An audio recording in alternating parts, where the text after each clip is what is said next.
the 58 MHSA-funded county programs in 2 cities regarding the crisis continuum of care and justice diversion. So welcome to all of you. It's so great to see you here. Jeanette, Hans, Kevin, welcome.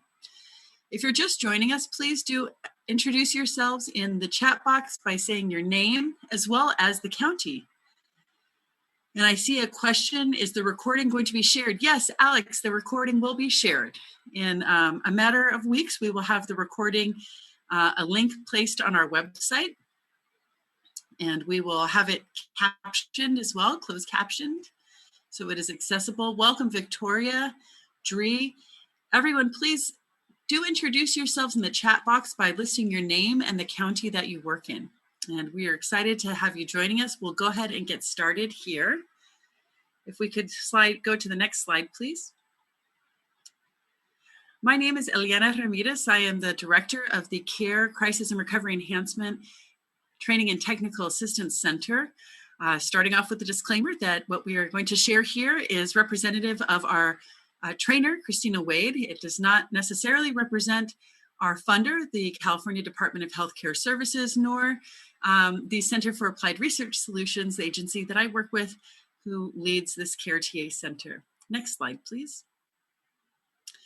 So the Crisis and Recovery Enhancement TA Center provides training and technical assistance to the 58 counties across California that provide Mental Health Services Act funded crisis continuum of care and justice diversion services.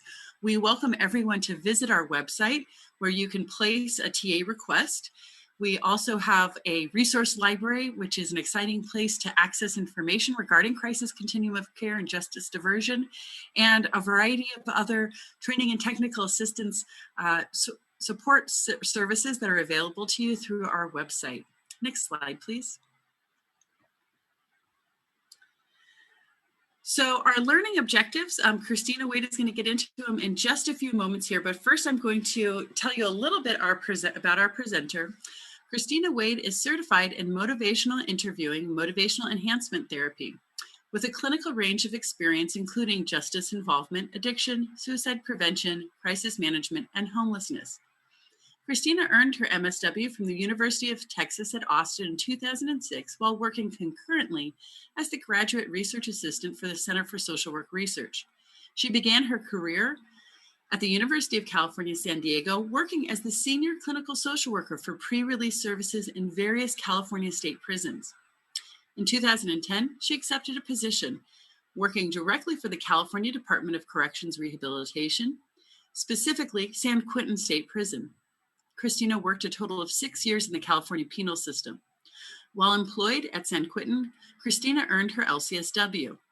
In 2012, she transitioned to the Veterans Affairs Palo Alto Healthcare System as the forensic expert for addiction treatment services, working with veterans suffering from addiction, PTSD, and mood disorders. In 2014, she transitioned to supervising within emergency services at the University of California, working out of San Francisco General Hospital. Christina left the UC to work as the East Bay Suicide Prevention Coordinator at VA Northern California Healthcare System before taking on her current role as Senior Program Analyst for the Rocky Mountain MURIC for VA Suicide Prevention. And for those of you who joined us at our last session on motivational interviewing, you know that Christina is a truly phenomenal presenter who shares with us her vast experience doing clinical care. And we are thrilled to have you all back here. If you're just joining us, please do introduce yourselves in the chat box and add the county that you work in. As we go through the training, please feel free to add any questions that you might have for Christina into the chat box. We'll be keeping an eye on them. There will be a question and answer period at the end of our session. Additionally, if you have questions regarding the technology of this session, please feel free to put it in the chat box as well, and we will respond as quickly as possible. So without further ado, I present to you, Christina. Thank you. We'll just stick on this slide for a second. So hi, everyone. Welcome back to Motivational Interviewing.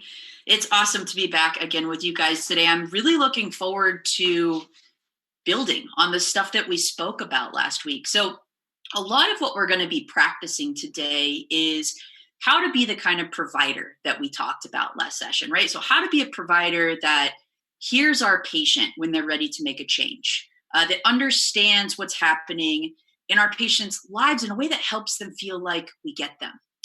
How to be a provider that recognizes when our patients are ready to make a change so we can meet them with compassion and empathy in a way that inspires them to keep going for themselves. Let's do the objectives before I launch into our day, actually. So we're going to be re-reviewing in the beginning certain portions of the first session, so namely around exploring client ambivalence and eliciting change talk. So I'm going to provide a bit more background information just so you guys have a good handle on what to do prior to getting into our group exercises. I'd say the most exciting thing that I think we're going to do today is we're going to dive into the meat of our motivational interviewing skills. So something that I noticed during the last audience poll of our first session was that habit and confidence were of a fairly high concern within our group. So today, I really want us to practice with intention. So we're going to build up our MI skills to help us get used to how it feels when we apply these techniques, when we want to think quickly about them within our patient interactions. So we've got a total of 3 exercises coming up, 3 group exercises. So one that's in response to a video, and then 2 others where we're actually going to be practicing together as a group. And I'll say for these exercises, please make sure that you are participating and sharing your responses in the chat box, because it's just really helpful to see how other people are thinking in terms of motivational interviewing, using our oars, right? This is the biggest opportunity that we're going to have to learn together. It's really brainstorm together as a group while we're learning these new and different skills. And then third, after those exercises, we'll just review a bit more and talk about what our role becomes when changes start to happen. So what do we say? What do we do? So we'll touch on how to keep the process going when our clients move into preparation and action. And next slide.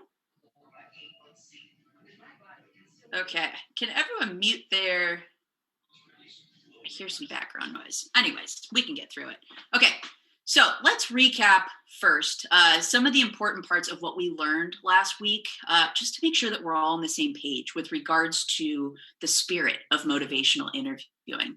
So motivational interviewing is all about finding an effective way of talking with our clients about things that they want to change in their lives. And, this actually makes me think about another comment that one of you guys made last week that really hit home for me. So someone asked about how to help our patients become more open to the possibility of treatment, right? And I love that that this person highlighted that oftentimes it can be really scary and hard to ask for help, right? Even if our patients aren't in pre-contemplation or contemplation, if they're ready, it can be scary to make that decision around becoming vulnerable.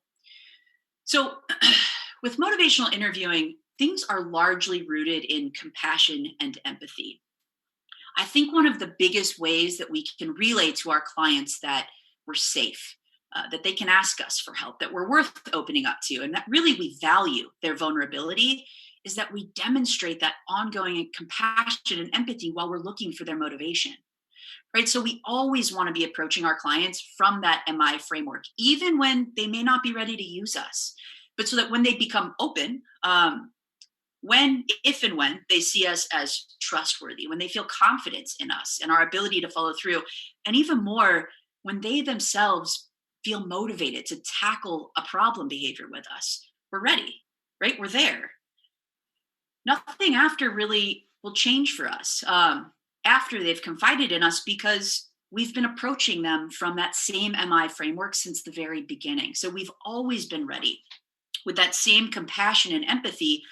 And even more, we've been okay with patience while really they've decided whether or not they're ready to use us, whether or not they decide if they want to use us as a provider at all. So motivational interviewing is really, it's us as providers prioritizing our patients' needs. And, I was just saying this. So I realized this with my wife this past weekend, that we were talking about the content of this training. And so without compassion, right, without empathy, which MI is so deeply rooted in, these skills would be really similar to marketing, which is what she does in the tech industry. But so for us, the difference though is that our goal with these techniques is really to help our patients change their lives for the better. So it's important for us to hold on to that compassion, that empathy, because without it, we actually lose the spirit of motivational interviewing. So a couple more things I want to highlight. Motivational interviewing is a skill set that requires us to explore our clients' belief system. So that's what it's all about. Our clients are the experts in what they believe, and we, as their providers, we're tasked with understanding those belief systems, not imposing upon them. So motivation to change is really elicited from our clients and not from us. It's motivation that comes from them and only them.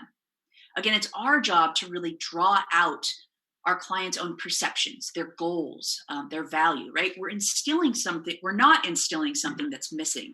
We're drawing out something that's already there in them.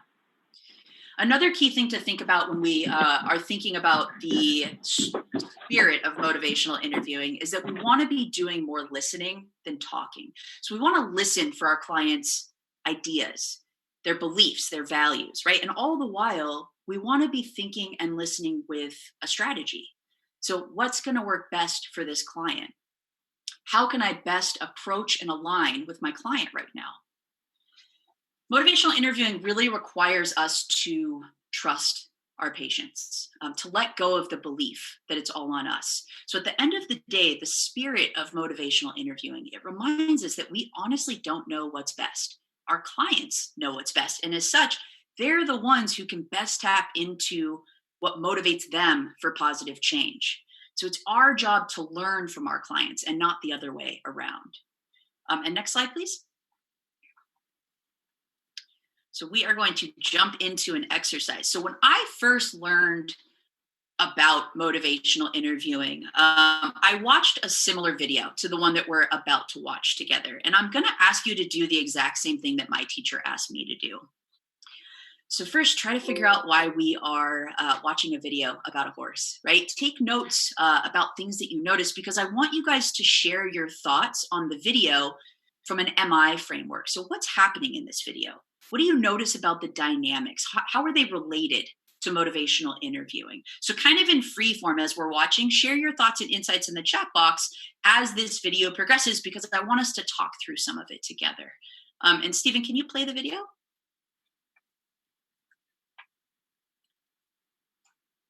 And let me tell you that I have never touched this horse before.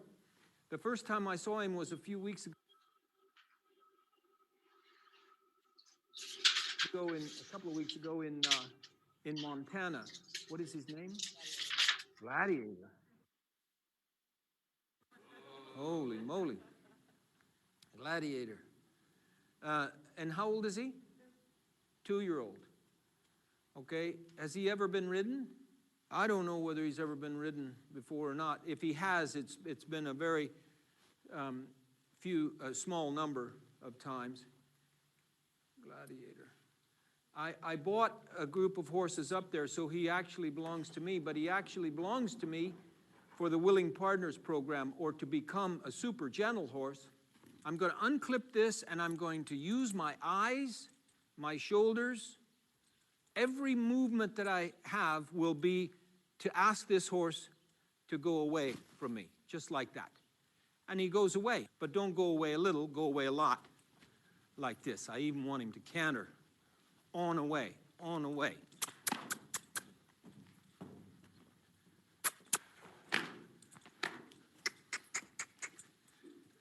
This is all a communication process. I'm eyes on eyes, shoulders square, all motions square, and traveling so that I open them up. Open up the opportunity for him to move forward. Now I'm ready to turn him and put him back in the original direction he traveled. Now I'm ready for join up, but I'm going to send him again, speed it up. Then I'm going to take him back down. There's the head coming down. I'm going to take him back down now and let him move along slowly. And then I'm going to go passive, and passive means that I'm going to go in a little bit of a hook and take my left shoulder past his eye and out in front of him at 12 o'clock. Just like this.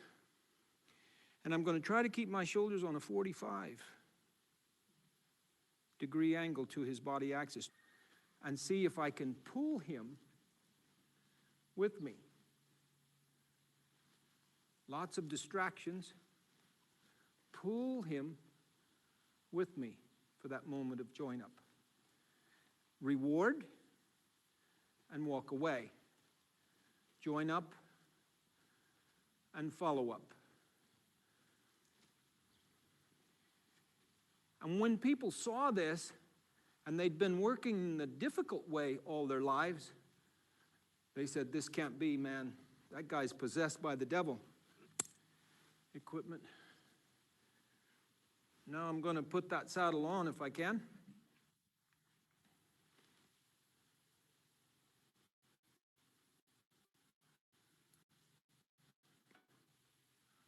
Oh, good boy. Oh, good boy. Saddle pad.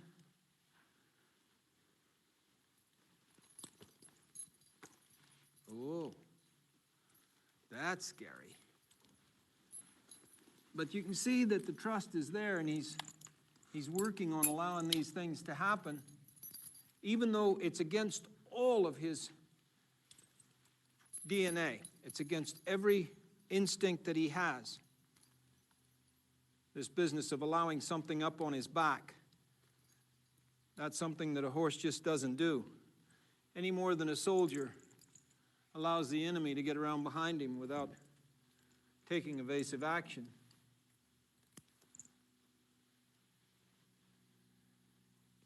The lion, tiger, big cat, they go right up on the back. And horses learn how to buck them off. That's what bucking is all about, is to get the big cat off the back. Kicking is about the dog down here in the flank. And you don't run away from them when they bite you in the flank. You kick them. You cave into them and kick them. Then you can run away. But if you run away without kicking them first, you're very apt to tear your guts out. That's all been programmed in through 50 million years of survival of the fittest.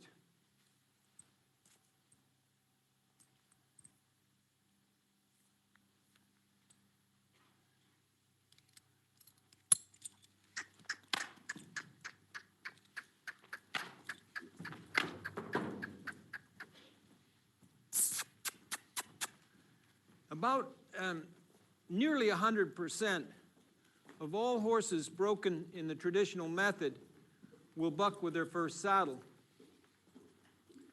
But only about 60% buck with this method with their first saddle because they're trying to work it out. They're trying to trust. So they'll fail to buck in about 40% of the cases. He's going to buck a little bit, a tiny bit. That won't get him in the professional bucking string. Here we go, 12 o'clock.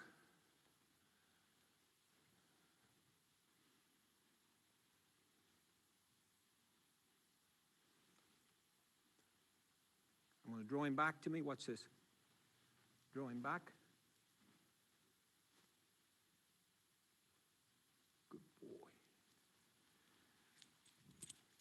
We have to be fair about it and judge horses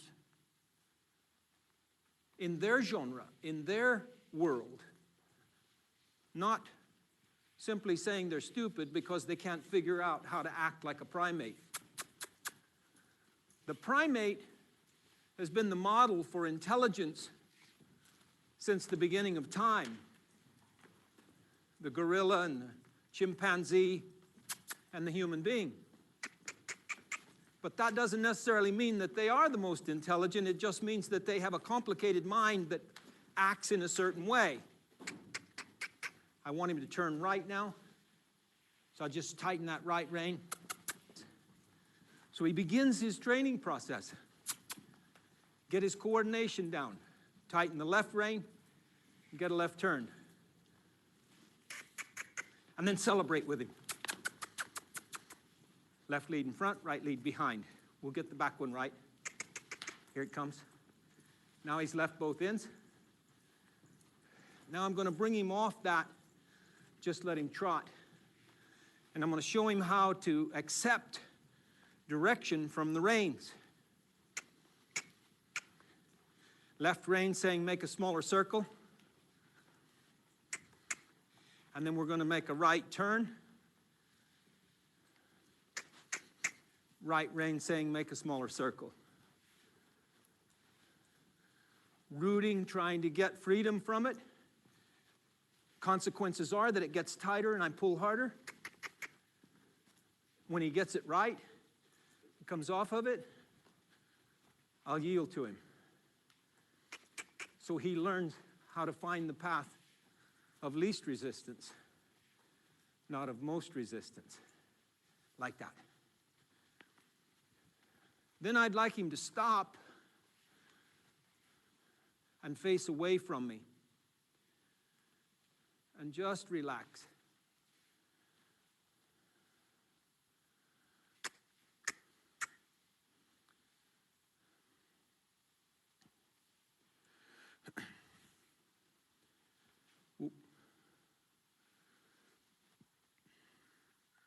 Now I'd like him to back up a few steps. Amazing, huh? Awesome. I love your guys' responses. I'm going to read through some of these. I wrote down 3 of my own. I bet you're going to repeat them, but you guys had such good responses here. Let me scroll a little bit. So we had several rapport building, which, yes, absolutely. Being aware and sensitive to what's happening, body language, being safe in partnering, right? Building trust, being consistent, absolutely. He's allowing the horse to take the lead and move at his own pace. Yes, absolutely. Staying in momentum of where the horse leads him. So respecting boundaries, absolutely. Ooh, I like this one. You have to have a plan if you want action. The trainer is articulating his plan. He did, and he let the people who were there know what he was doing. Body language, building a relationship. He's allowing him to take lead. Let's go through engagement, trust building, awareness, where the horse is at in the moment. Absolutely. And Bobby, you were saying, you were the one that mentioned before how hard it was to ask for help. And I would just say hats off to you for going through treatment and working to figure out what you were going through. I think that your insights I really appreciate them. And figuring out how to kind of dig deeper is, yes, at the heart of a lot of people's struggles. I think generally we all have them as human beings. You know, no one is able to say that they don't have anything that kind of bothers them or that may haunt them. Building trust and showing care. Yes, absolutely. Connection with intention. I love that, of engagement, and eliciting behavior change. Yes, which is what we're going to talk about a lot today. Coaching and consistency. These are so good. So I would say, please, everyone, read through and see each other's responses, because you guys are spot on. I will kind of go through the 3, although I may be repeating myself. But one of the first things that stuck out to me while I was watching the initial join up was that I thought the horse trainer did a really good job of being a stable source of energy. And I know a lot of you guys actually commented on that. So he was patient, right? He waited for Gladiator to approach him before transitioning to anything new. He waited for Gladiator to join him. And then even more, once they were on the same page, once they had joined up, the trainer provided Gladiator with an affirmation of rubbing his head, right? He said, good boy. So it was like through that head rub, he told Gladiator, I'm here. I'm happy that we're here and we're on the same page. The second piece that I wrote down was I wanted to highlight the dynamics that happened when the trainer put the saddle on Gladiator's back. For me, it felt like it was just so similar to the work that we do when we ask our clients to do something out of their comfort zone, right? Even if that may simply be asking us for help. The trainer acknowledged that by putting the saddle on this horse's back, it was unnatural. It was uncomfortable. It was likely a little bit scary. And of course, we can't always compare horses to humans, but the thing that I loved about this video and why I wanted to show it is I feel like it just really shows the primitive nature of trust and rapport, which is what a lot of you guys highlighted. And I'm so happy that you saw that. It shows what can happen when the client, so Gladiator in this case, feels thought of and cared for, right? It can help them with an overall feeling of safety when our clients feel like we see them, we get them, right? We're with them. And then the last piece that I wanted to highlight, mainly just because I felt like it demonstrated the spirit, which I just went over with, but the spirit of MI so well, was when the trainer actually spoke about Gladiator's innate senses, right? He spoke about why horses kick and buck. So he thought about the why. And that's what we're always wanting to do. We're always wanting to think about, why is this happening? Why the ambivalence, right? Why the resistance? The trainer acknowledged those behaviors as normal for Gladiator. Kicking and bucking are to be expected with horses, right? Just like ambivalence is to be expected with human beings, especially our clients, right? And it's up to the trainer or the provider to understand and acknowledge the process that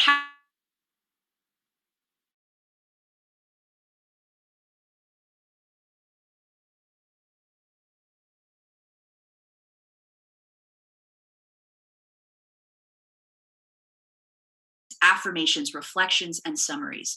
How do we use those skills to curve some of the fear that our clients may be feeling? I think at one point the trainer actually said something like, I appreciate you letting me come close. And to me, it was like he was saying, I want to trust you and I want you to trust me. And I loved that, because that's what motivational interviewing is all about. And can you go to the next slide? I'm going to move these slides back over so I can see them. Awesome. Okay. So keeping in with this trust and rapport that we just watched. And again, I just really loved your guys' comments. Those were so good. So in our last training, we had more of a broad overview with regards to motivational interviewing, and specifically the skills that we're going to be practicing today. So just to make sure that you guys have a good handle on how these skills work when we're eliciting change talk, I thought it would be smart to review the process a bit more in depth.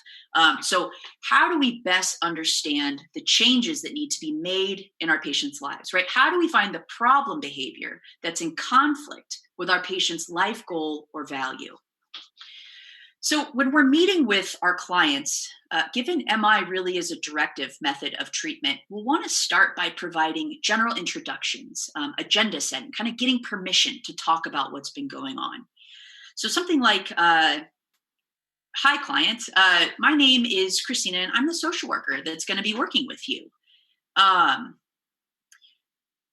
know it can feel kind of nerve-wracking when meeting new people. So I thought a good way to start would be to give you a general overview of what to expect for today. Does that work for you? So right off the bat, I'm letting the client know you're in the driver's seat, and I respect that, right? I get this may be uncomfortable. You may be feeling ambivalent. So I'm asking permission before we move forward. And let's say I get that permission. So next I could say something like, okay, great. So today, we're going to be meeting for about an hour, and I'm hoping we can chat about some of the things that have been going on in your life. Thinking kind of about what brought you here today. How does that sound? Would it be okay if we talk about why you're here to see me? So once we get that permission, right, to move more into the bulk, the why. Why is this client in my office? What's happening in their life right now? That's where we really want to have our MI strategy in mind. It's where we'll start listening for ways to evoke, or rather elicit, change talk, right? So some of the methods that we use while eliciting change talk are things like evocative questions. So what concerns might you have about your drinking? Or you can query extremes, right? So, okay, let's suppose that you continue going on as you've been without changing. What are some of the worst things that could happen to you? It could be looking back. So, hey, tell me, do you remember a time in your past when drinking wasn't an issue? What was going on back then? How was your life different? Right? Or on the flip side, it could be looking forward. So, hey, how would your life be different if you were to make this change? So additionally, while we work to elicit change talk, we're always wanting to encourage elaboration. So when we can, we ask for clarification. So I see. So tell me, in what ways, or how much, or even just when? Right? You can also ask for a specific example. Tell me more about what you mean when you said drinking might be a problem. What about drinking do you think is problematic? What specifically? Right? Or you can ask for a description of the last time that this occurred. So it sounds like you've had this happen before, and it also sounds like you were able to follow it up with years of sobriety. Tell me, what happened back then? What did you do?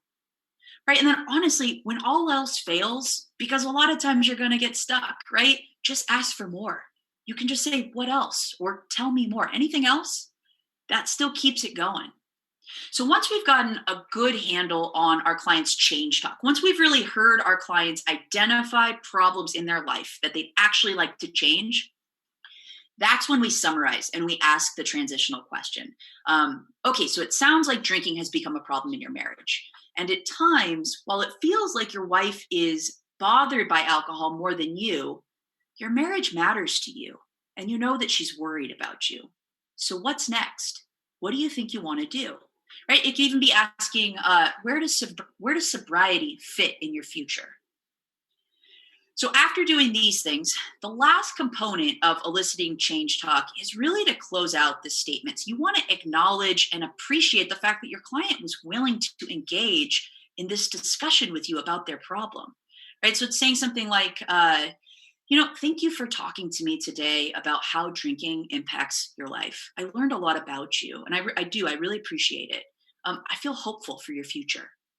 Right, so wanting to support our clients through self-efficacy by affirming and complimenting, by reinforcing, and really by most of all, by offering hope. Hope goes a really, really long way when it comes to motivation for change. And can you go to the next slide? And click once for step 1 when you do that. So it should come up after. Thank you.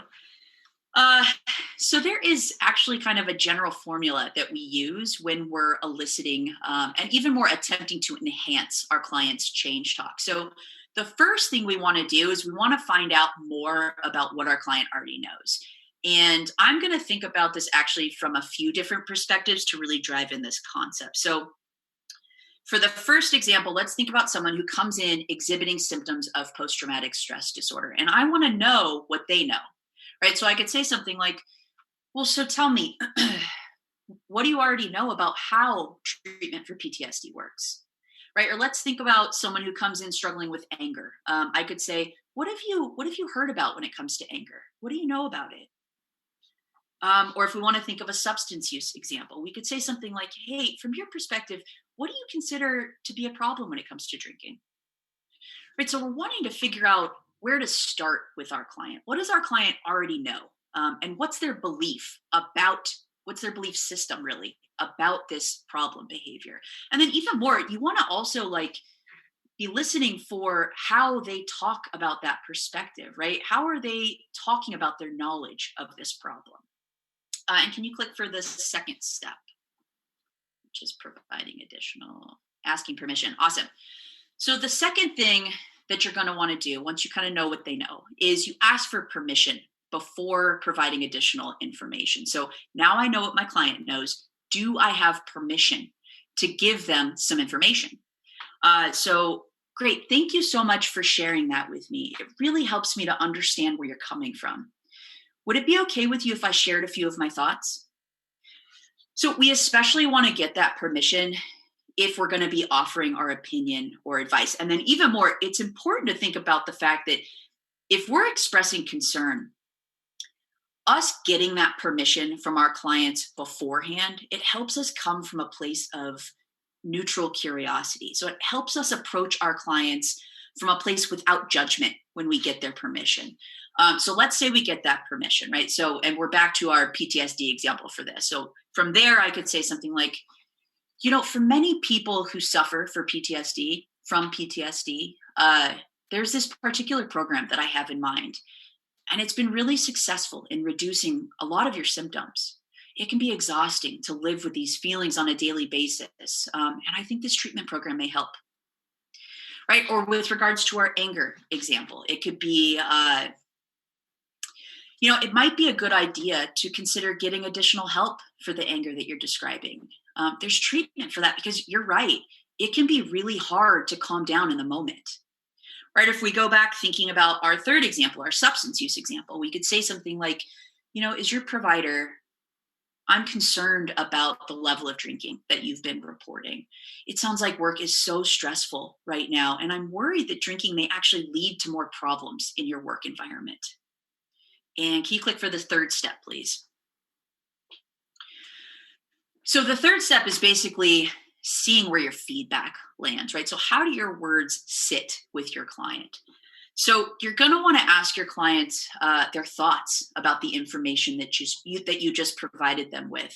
So what do you think? Or what do you make of that? You could say something like, what thoughts do you have about the information that I just shared? Or even, how does that fit within your thinking? Right, so I put a picture of people dancing on this slide because we're wanting to make sure that we're dancing with our clients. And we talked about this a little last session. Ileana used this metaphor and it was so perfect. Communication is meant to be a dance in motivational interviewing. It's meant to be smooth. That's why we roll with resistance. Right? That's why we have our ORs, those open-ended questions, affirmations, reflections, and summaries. We don't want ambivalence to trip us up. We don't want to step on our clients' toes. We want to move with them. We want them to trust us, and we want us to trust them at the end of the day. And next slide, please. Okay, so let's review the ORs of motivational interviewing a bit more, really also to hammer in the techniques that make up the how when it comes to drumming up our clients' change talk. So the ORs of motivational interviewing. These are the tools that we use when we respond to our clients with hopes of eliciting change talk and garnering motivation for change, right? The ORs, again, because you can't say it enough, is the open-ended questions, affirmations, reflections, and or summaries that we use when we're practicing within an MI framework. So we're about to start practicing, so let's really get into that mindset. So first, I want you to think about these techniques as tools in your tool belt. So we're going to be practicing the use of these tools so you can feel confident in pulling these tools out from your tool belt whenever you need them with your clients in the field. I want you to think of these tools as really, they're the crux of your work in motivational interviewing. They're really what help you with your MI strategy. They're actually what help your MI strategy come to life. And they keep you true, and in the end of the day, to your MI framework. Right? So open-ended questions. These are questions that cannot be answered in one word. They're meant to open up a conversation. So a great way to start an open-ended question is by using words like how. How do you feel about? Or tell me about a time when. Or what else? Or anything else. Right? So affirmations are the things that we say when we highlight our patient's efforts and strength. They help to keep hope alive. They maintain good rapport with our clients because with affirmations, we see them, we get them. Right? And then reflections, which I arguably think is probably one of the most important tools, yet the hardest to learn. So reflections are the Swiss Army knife of our tool belt because you can pull from simplified reflections or amplified reflections or double-sided reflections. So reflections help to keep clarity happening. So they help us really with clarity and validation. They make sure everyone's on the same page, and they remind our clients of their own reasons for wanting to change, or at least considering change. Right, and then summaries. So the main difference between summaries and reflections are that summaries are used to transition. So it's where we pull together all the change talk we've been hearing. And by using our reflective and our summative skills, we ask that vital transitional question. So what's next? And next slide.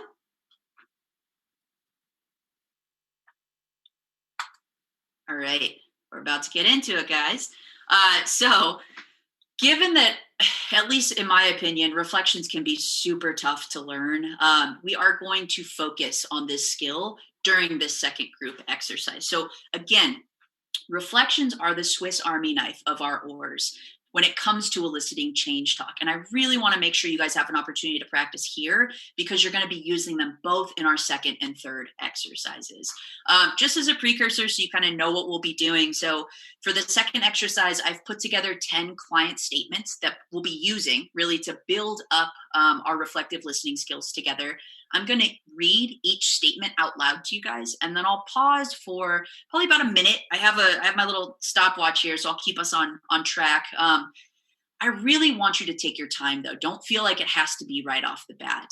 Be thoughtful around these reflections. And I know, I just feel like I should call it out. It's weird to do this kind of stuff online sometimes, these exercises. So do your best to think of different reflections. So if you see that someone has typed in the reflection that you wanted to use, just think of it as another opportunity to practice coming up with a second different reflection. So really make yourself think here, because it's how you're going to learn the best.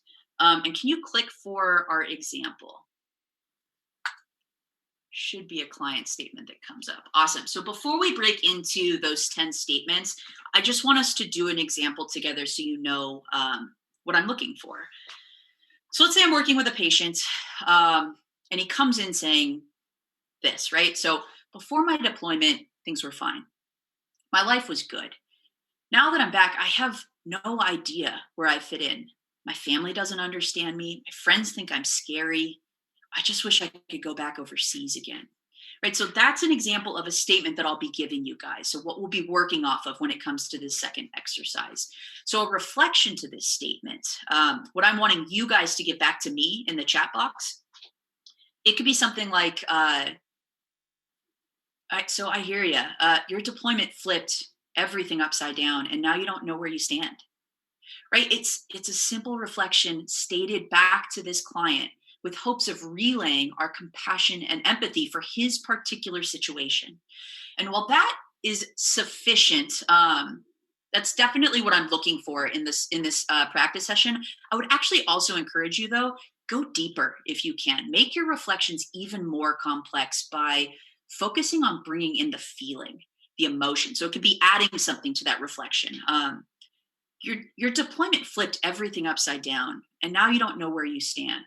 So life feels uncertain, right? Try to bring in that feeling, that emotion as you're doing these reflections if you can, because incorporating our patients' feelings, their emotions, we're offering our understanding when we do that. So we're relaying our empathy and our compassion in a way that invites our client to keep exploring those emotions with us.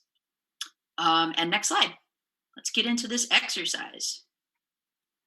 Okay, and can you click just once for the first statement? Perfect. So for our first statement, I really don't like having to come here. I'm not crazy. So what's a reflection that you could say back to this statement? And again, take your time. We're going to pause for a minute so that you can be thoughtful around your response. But what's a reflection that you would say back to your client? What's the feeling that they feel when they tell you, I really don't like having to come here. I'm not crazy. So what would you say?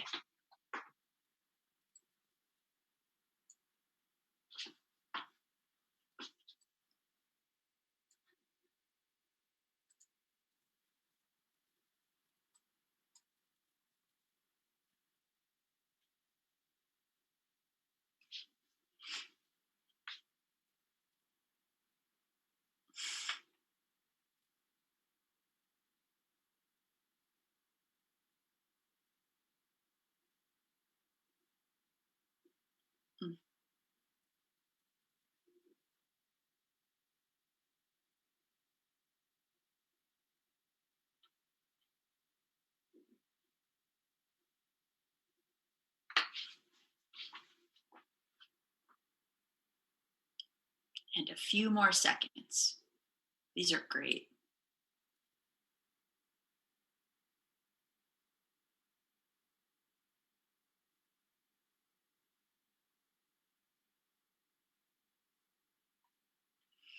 Yeah. So I'm going to go over some of these. These are awesome, guys. So when your client says, I really don't like having to come here, I'm not crazy.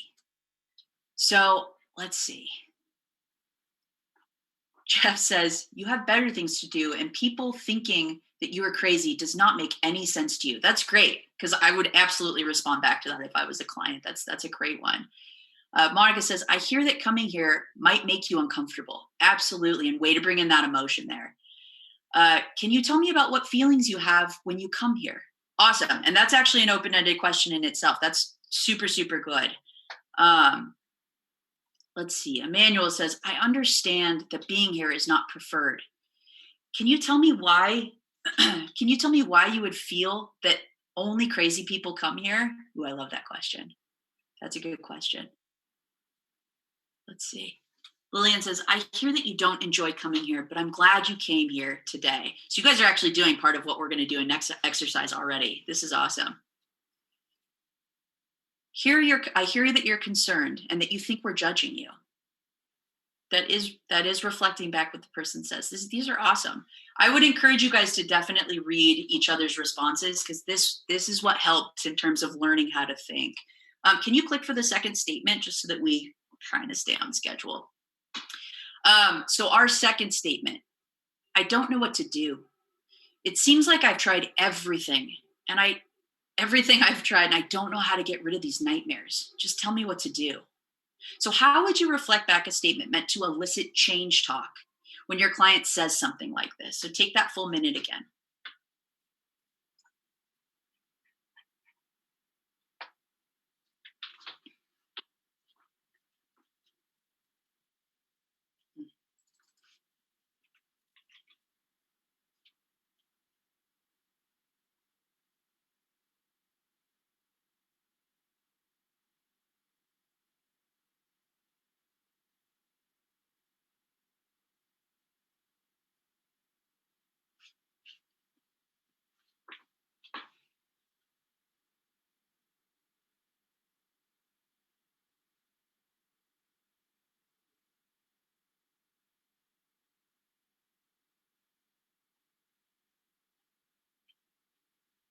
Yep. So I would encourage you guys, keep thinking about these as reflections and not questions. One that I am starting with, I hear that coming here is very out of your comfort zone. I love that. It's absolutely. I understand your feeling of not knowing what to expect, right? That's also super, super great. I hear that you're at a loss and you're looking for direction. Absolutely. And they can agree or disagree with that. And it's so perfect for stepping into the next part of the conversation, right? It sounds like you're feeling hopeless, that you can't change these nightmares. So these are great. You guys are doing great.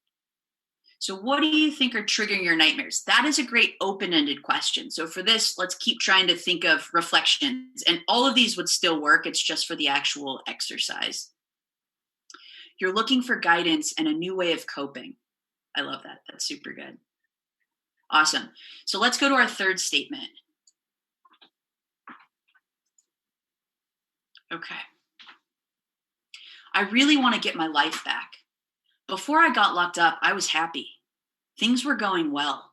I thought getting probation was going to be a good thing, but now that I'm out, everything's falling apart. So what would your reflection to this statement be? Again, take the full minute. I've got my little stopwatch.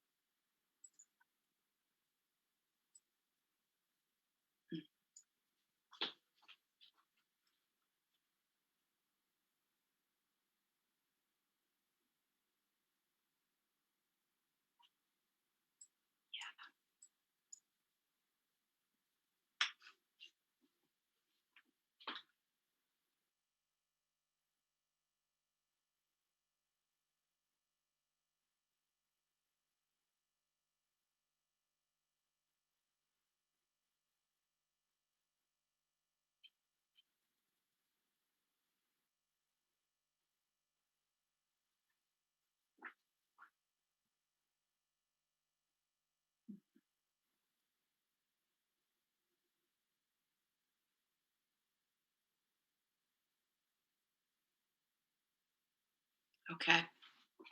These are great, you guys. So Sharon, I'm going to start with yours. I loved it. You want your life back. Tell me what that would look like. It's spot on right there, right? Like you're tapping into what it feels like this person is feeling through what they're saying. Tammy says, I hear that you're feeling like your life is not what you expected. Also super, super good. Let's see. I hear that locking up has made things more difficult for you in the outside world. Absolutely. It must be such a devastating feeling to not have a sense of control over the direction of your life. Absolutely. I think so many people getting out of the justice system feel like that because, gosh, of just so many different things. I think the first thing just being that now they have something tied to their record, but that's such a good statement. I'm seeing a lot of really great open-ended questions also. I want to definitely acknowledge that. Many things have changed for you and you feel overwhelmed. Absolutely. Super, super good right there. You're struggling with putting the puzzle of life together. That makes sense. That's such a good one. These are awesome. Please make sure you guys are reading each other's. These are better than I could have even ever come up with for you guys. Can you click for the fourth statement? Okay. So I feel like I'm getting the runaround. I know you're not supposed to be helping me, but it just feels like I go from one place to the next and nothing ever changes. How many of us have heard that? So what would you say back to this client using reflection? How would you keep this conversation moving forward? I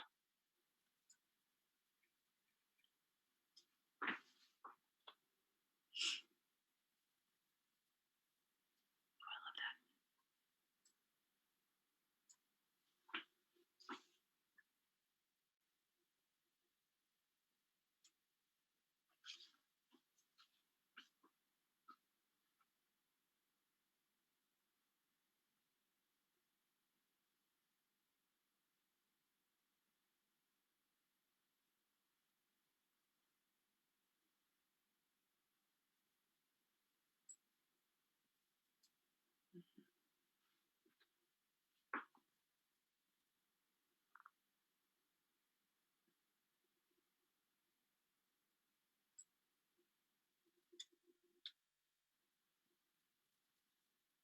About 15 more seconds.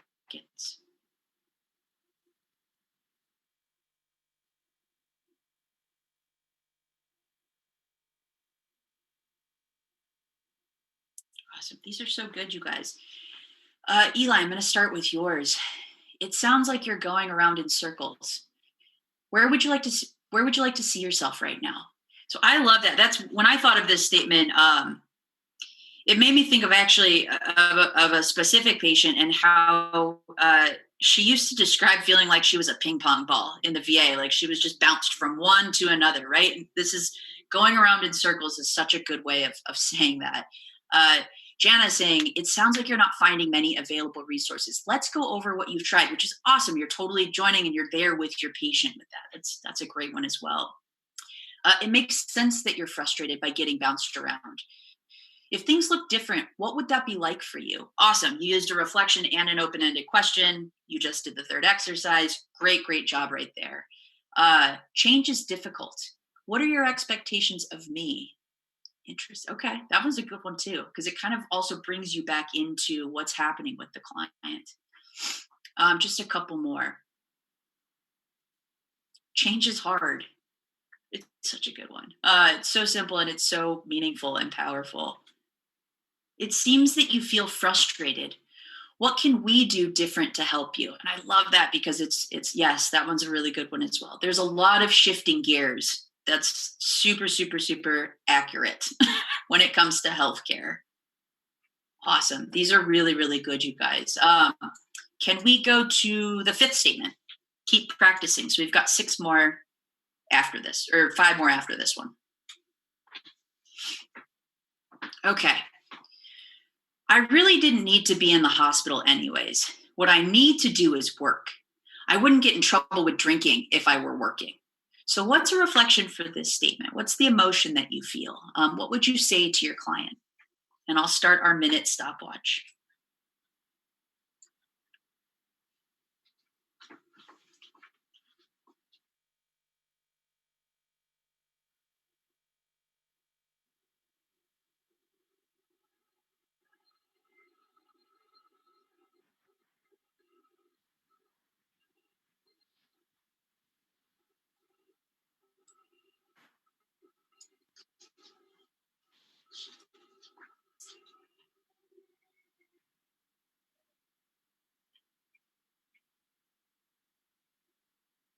Mm-hmm.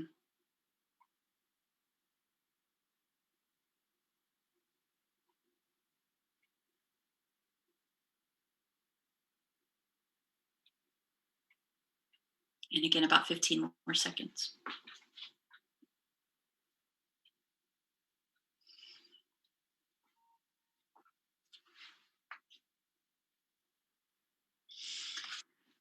So looking at, let's start with Leanne. I like this one. So what I hear you saying is that working would be most beneficial for you.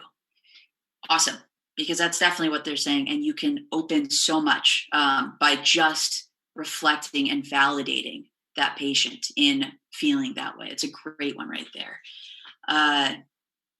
Working is empowering and it gives us a sense of purpose.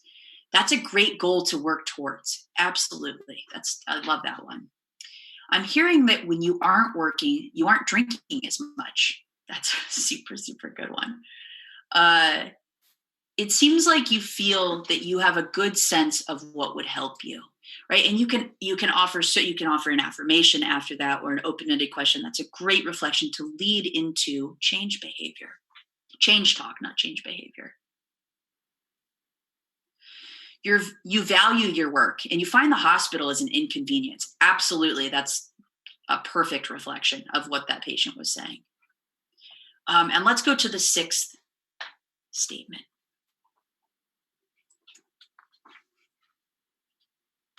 Okay. So a couple more. I'm starting to scare myself. Sometimes I just go off and I don't even know why. I don't want to hurt anybody. Right? So take a minute, think about that reflection. And what would you say to this patient with hopes of eliciting change talk, of bringing them to a place of wanting to talk about a behavior they want to change?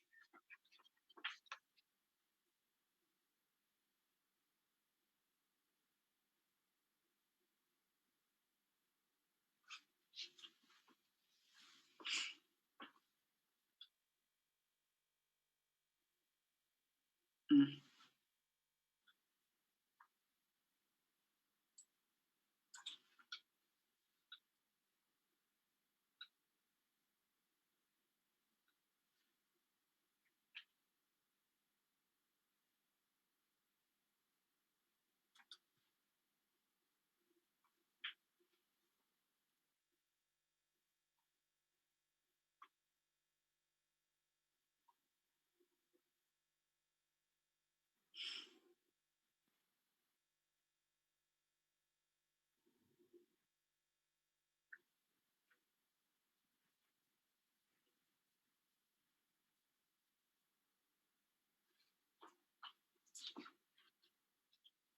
Few more seconds.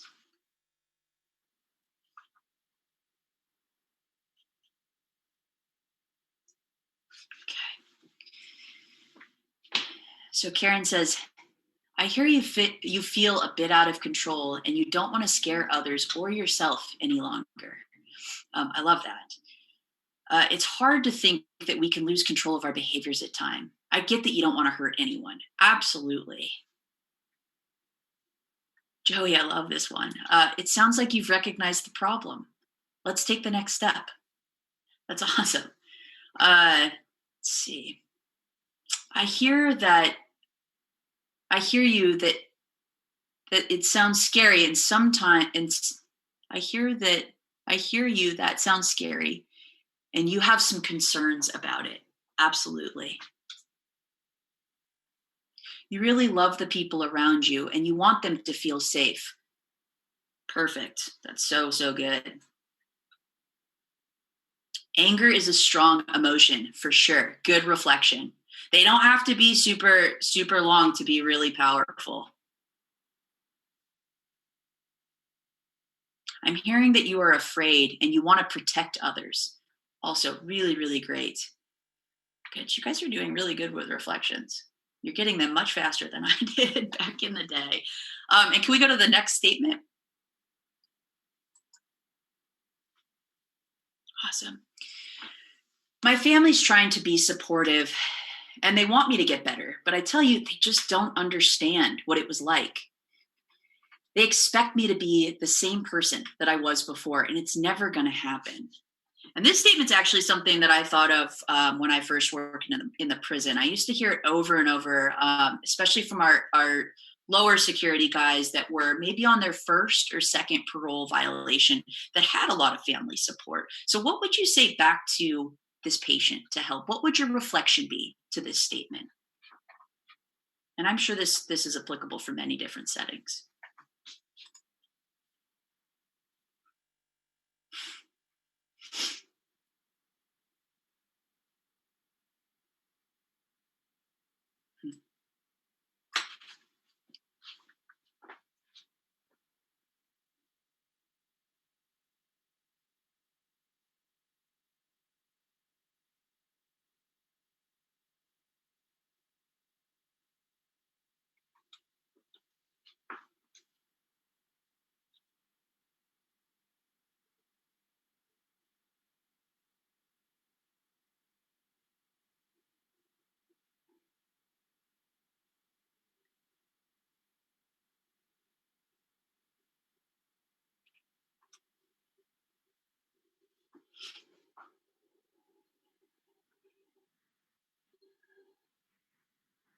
About 10 seconds more.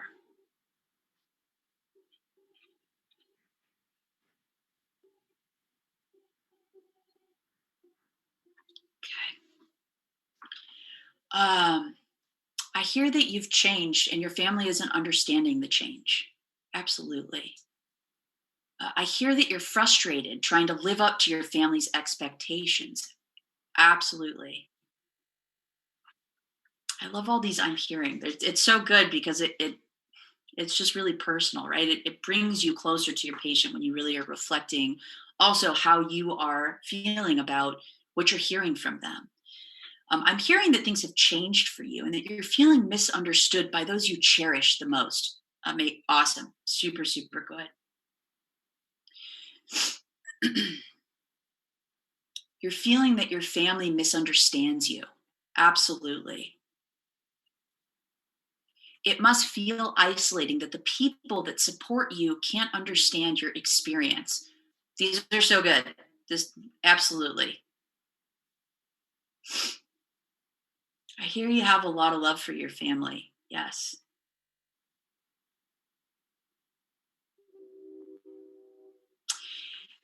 I like this one too. This is actually a little amplified. It sounds like your family doesn't know how to help and they don't understand what it was like for you. And that's so good because there could be little parts in that where there could be disagreement and you can actually open a lot of stuff up around that for how to connect with the family. That's a great reflection. And last one, I love this too. As humans, we're afraid of change. It's the unknown and scary, especially with loved ones. These are great. And let's go to, I think, our 8th statement. A few more. So your client says, I don't think I'm an addict. I'm not like those other guys who can't handle their drugs and get into trouble. So what would you say back to that? What's a reflection for this statement?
Awesome. Few more seconds, guys, for this one.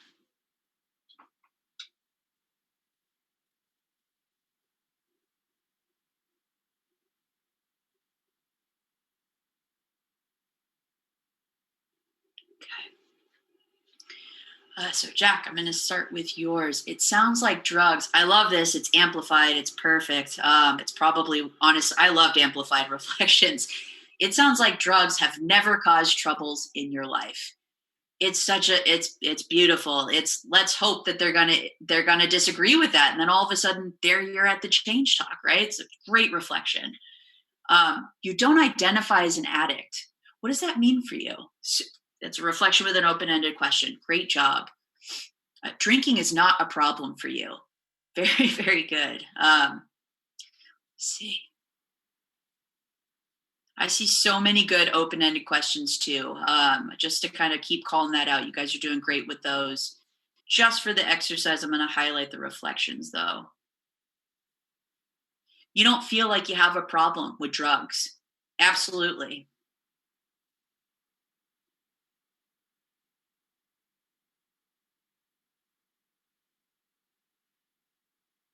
You feel different from the addicts that get into trouble.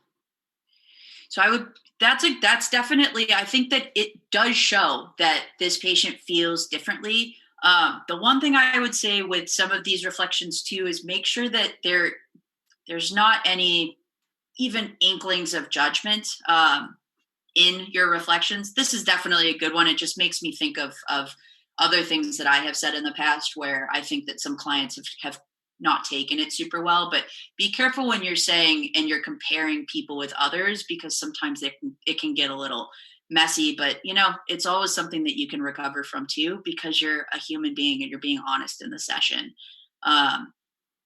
It sounds like other people may have told you that you were an addict. Yes, that is a really, really good reflection, because that will talk about why, who, what happened. Sounds like you feel misunderstood by your substance use. I'd love to hear more about how you view your substance use. Awesome. Super, super good. These are all so good, guys. I loved all of those examples. And then number 9, can we go to the 9th question? Similar to what we talked about last week, actually. This is BS. My wife is threatening to leave me and take away the kids if I don't stop drinking. I can't let her do that. So how would you reflect back to your client in a way that moves towards change talk if they say something like this? Again, take the full minute. I have my little stopwatch. I'll tell you guys when you have about 15 seconds.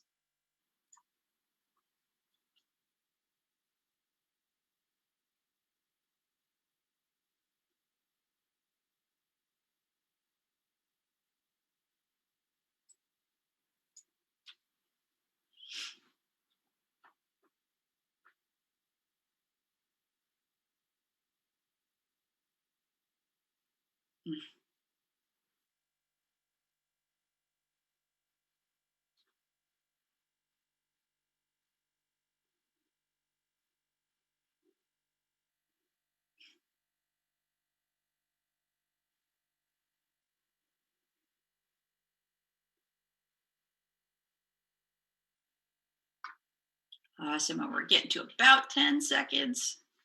Thank God I have this stopwatch, or I'd just be reading all of these amazing reflections nonstop, to be honest with you guys. These are so good.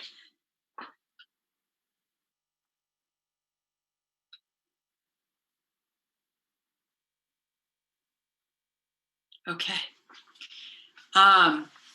So Tabitha, I'm going to start with yours. I hear that you don't want to lose your family.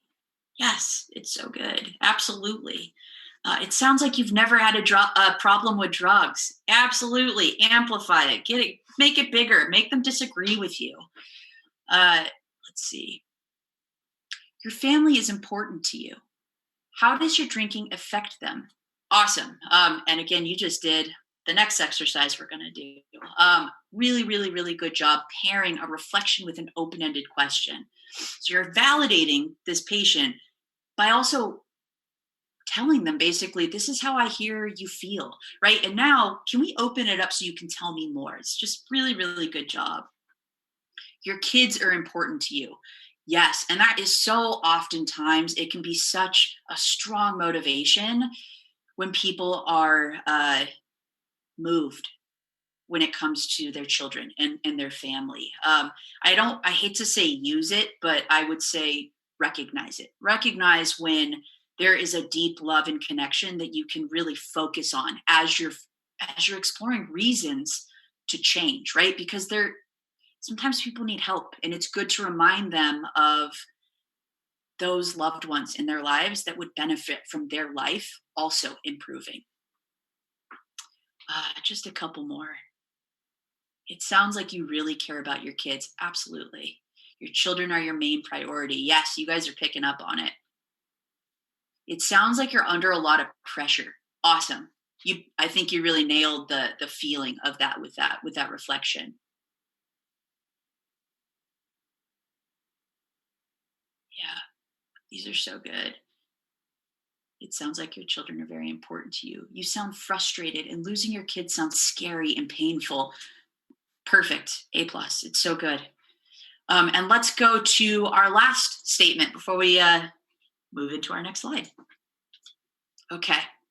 I'm sick and tired of this. I've been to every program there is, and I'm still messed up. I just want a normal life. What would you reflect back to this patient? What are they feeling right now? What would you say? So again, take the full minute. I got my stopwatch, and let's read over some reflections after.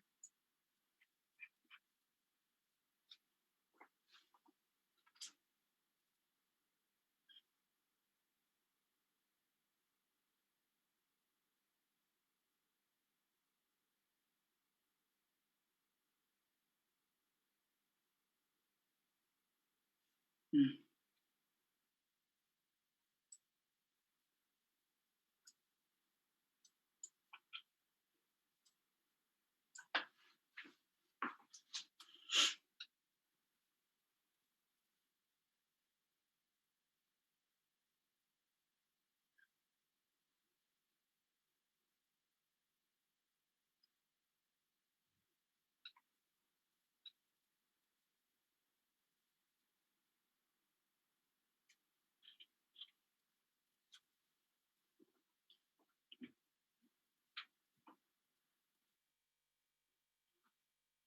Awesome. About 15 more seconds.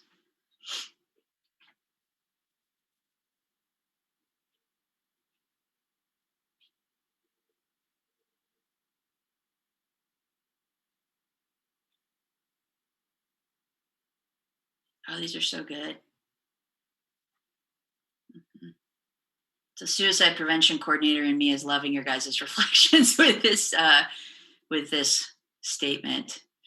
Okay, so Tammy, and I've seen so many of yours. You have great reflections. I hear that the programs you've been to haven't helped you, and you want to give up.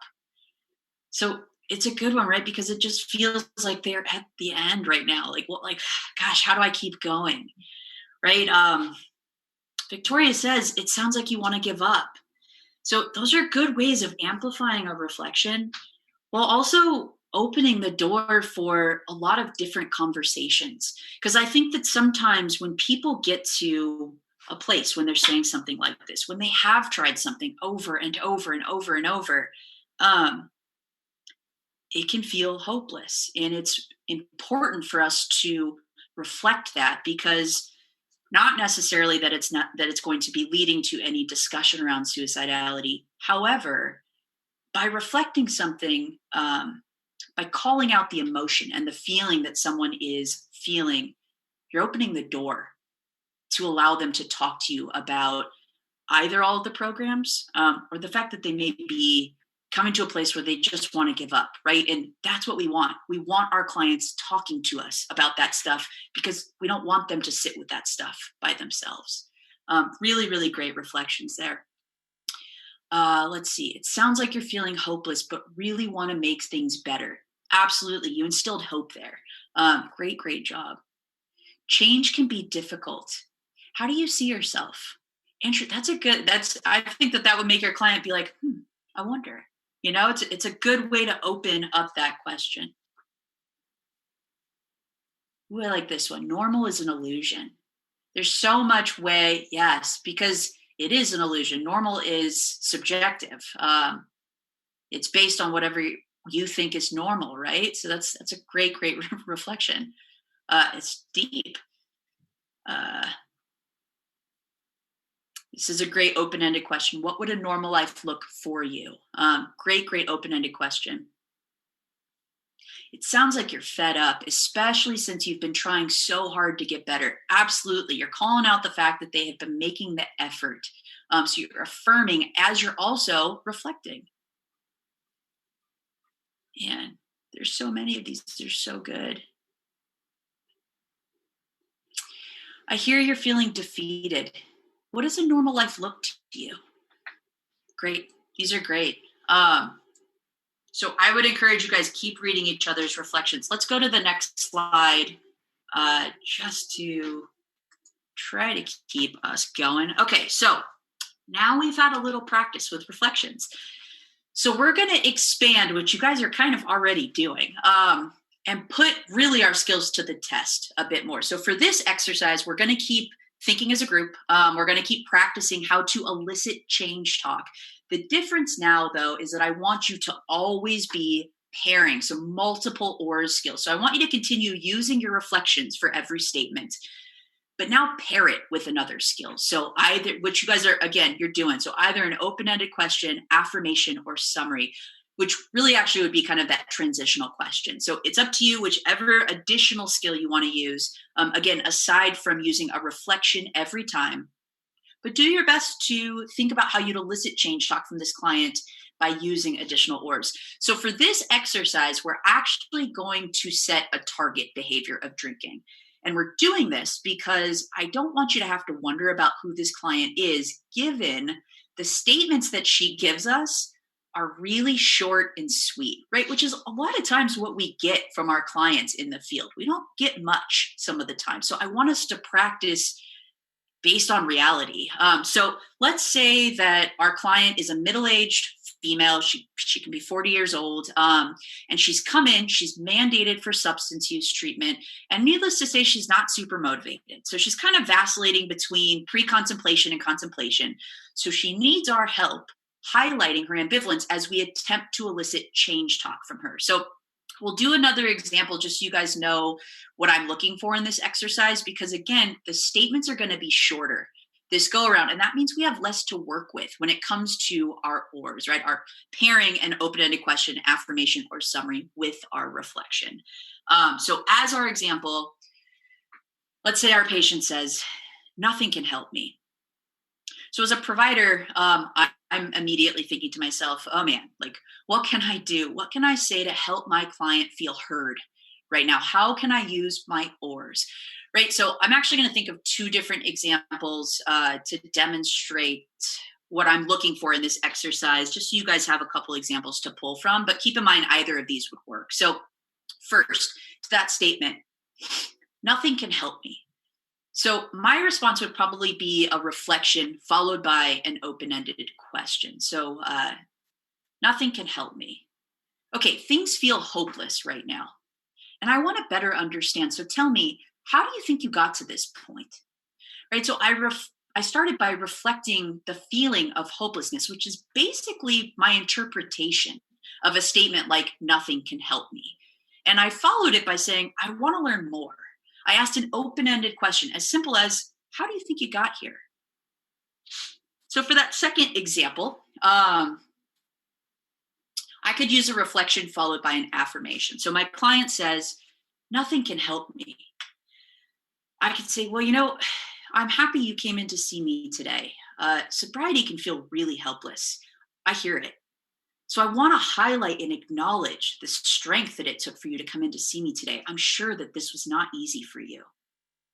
Right? So the goal with this second exercise, which again, you guys, many of you are already doing in the first one, is to practice using our ORs while figuring out how to elicit change talk. And I want you to get creative. Think about a reflection with an additional ORs skill. So do you want to go to the next slide and click once for our first statement? Awesome. So just as a reminder, our client is a middle-aged female. She's come in and she is mandated for alcohol treatment. She's not super motivated. So right now it's our job to highlight her ambivalence as we attempt to elicit change talk from her. So the first thing she says in this random hour that we have where she gives us a bunch of little tiny snippets are, I'm tired of feeling this way. So what would your response be? What ORS skills would you use to really complement reflection? So an additional one. Take the full minute. I still got my stopwatch. Think of how you would pair a reflection with an additional ORS skill.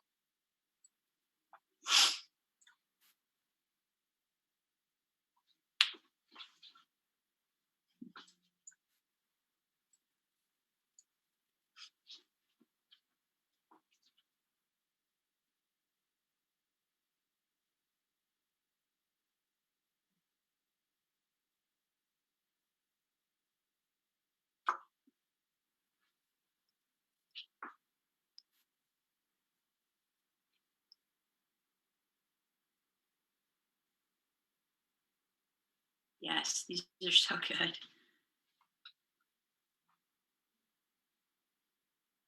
About 5 more seconds. Sorry, I didn't give you a long heads up there. Yes. You don't like the way you feel. Tell me more. It's perfect. And you're reflecting back the fact that they don't like the way they feel and you want to know more. It sounds like things seem hopeless, but you're here now. How courageous. Absolutely.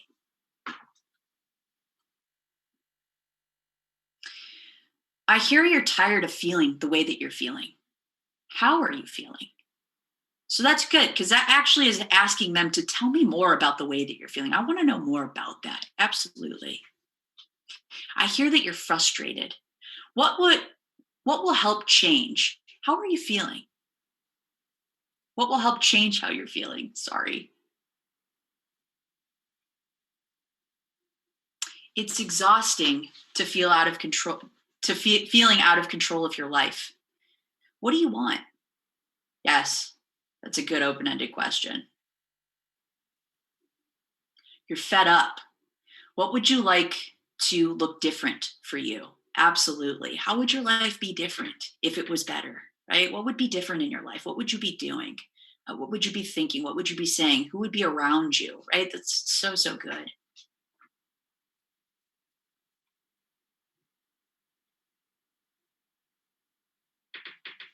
I hear that you're feeling tired. I'd like to hear about what you do to lift you up. Great. What do you do to take care of yourself? Absolutely.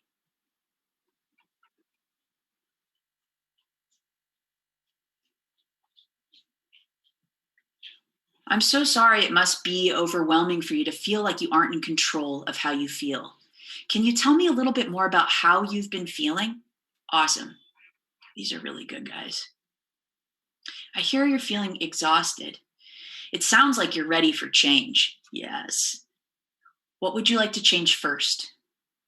Perfect. So good. And let's go to the second statement.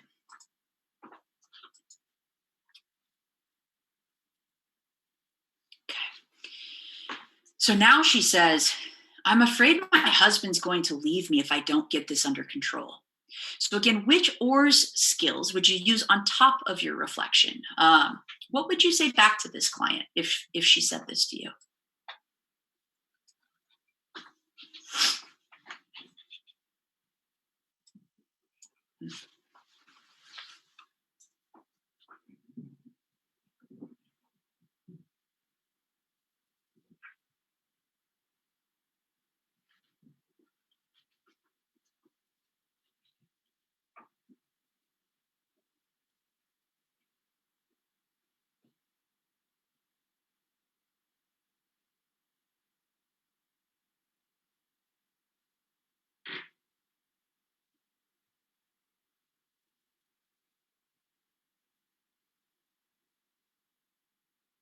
Great one, yeah.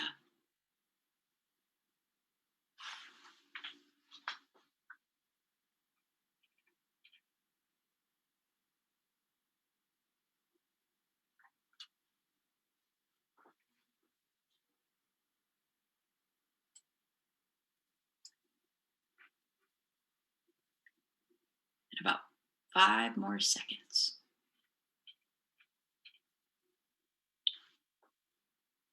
Awesome. It sounds like you care a lot about your husband. What's been helpful in the past? Perfect. So good. Your husband is important to you. What kind of changes are needed to keep your relationship afloat? Absolutely. What needs to change to make it better? Yes.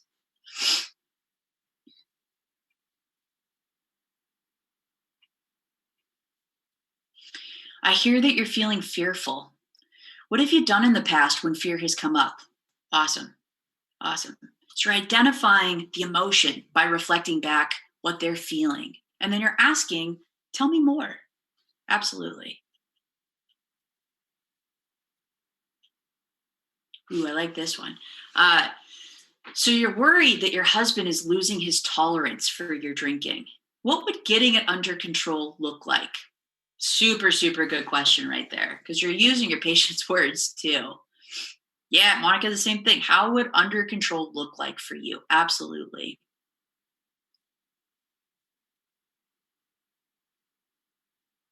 You really love your husband. What have you done in the past that has helped regain control? Absolutely.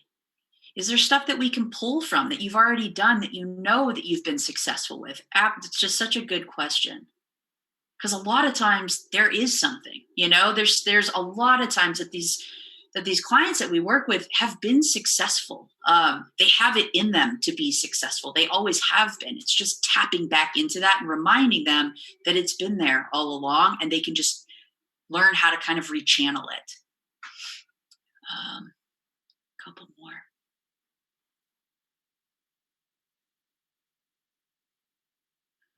I sense that your husband is important to you. What is under control to you? Yeah. You sound frightened. I'm sorry to hear that, which is awesome. You're being superhuman with that statement. What ideas do you have for changing your situation and maintaining your marriage? Awesome. That's super, super good. Yeah. And I should highlight, I think that giving these types of responses, so a lot of times reflections, right, they really are our interpretation of the emotion that we would be feeling if we were saying that statement. So they're personal. And I think that a big reason that they help us to connect with our clients is because we have to think about what we would feel. And if we understand what we would feel and we describe it in a way that our client can identify, then it's a connection. That's that rapport. So really, really great job with that. And can we go to our third statement? I need to stop getting arrested. So how would you respond to this? This is a short and sweet one. How would you elicit change talk from a statement like, I need to stop getting arrested? So use a reflection followed by any other of our ORS skills.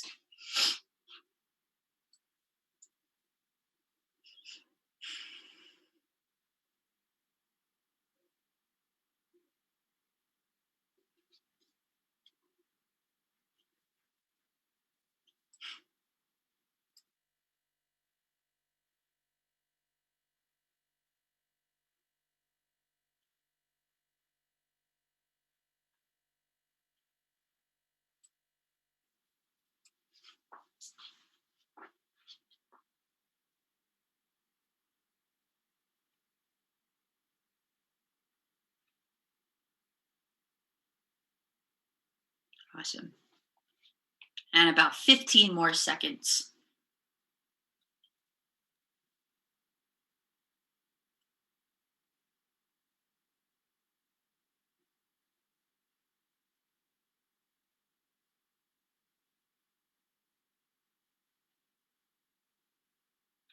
These continue to be very good, you guys.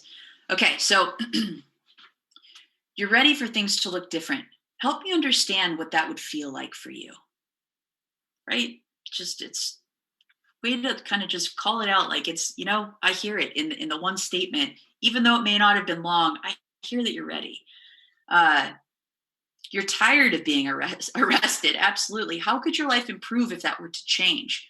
Absolutely. Let's think about the future. How could it get better? Why would it be important to change? It sounds like you're ready to make a change. What would that look like? That really, it's good because it's keeping the client in the driver's seat. This is all about you and what's going to work for your life. Good job.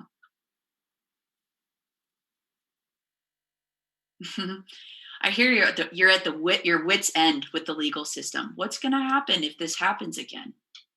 Good question. Yeah, you're over it. What do you think needs to change? Good. So good. You guys are highlighting. You hear that they want to make a change, right? What's next? These are great. I like your determination. What do you think needs to change? These are really, really good. Okay, let's go to our fourth statement.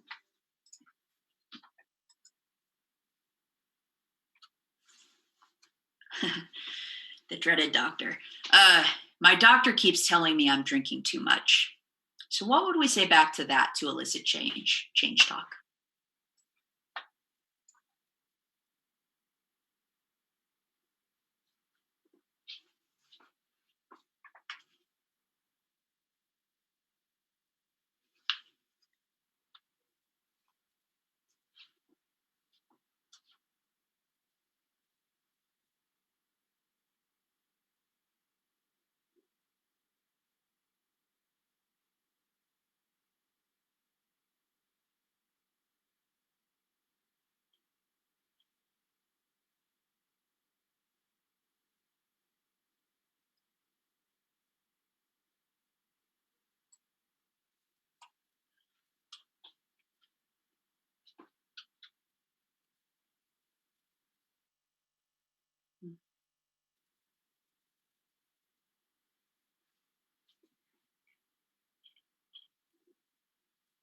About another 15 seconds.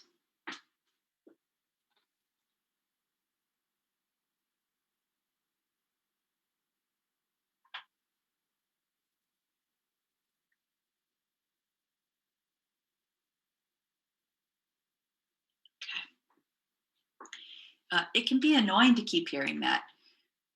Do you think you're drinking too much? What would it look like if you drank less? Absolutely. It sounds like your doctor thinks you drink too much, but you don't. What do you think he might be worried about? Absolutely. You're in conflict with what your doctor's saying. I hear that. So what do you think?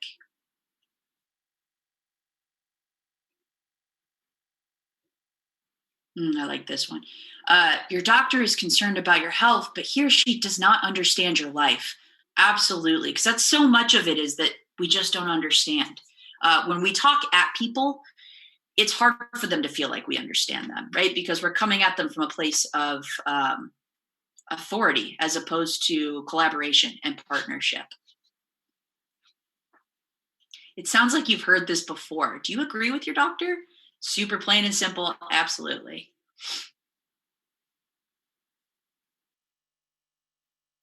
I hear that you don't feel like you have a drinking problem or you have a problem.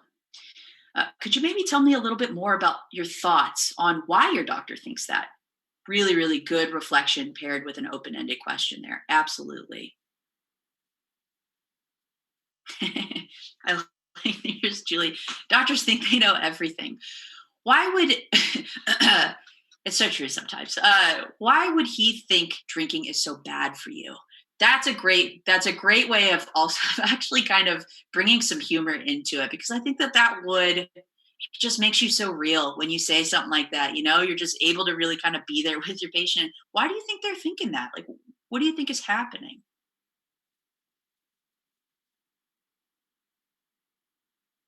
I hear doctor feedback is important for you. Tell me what too much looks like for you. Good question. Really good question. It sounds like that bothers you. Do you agree? Also, a really good question after that reflection.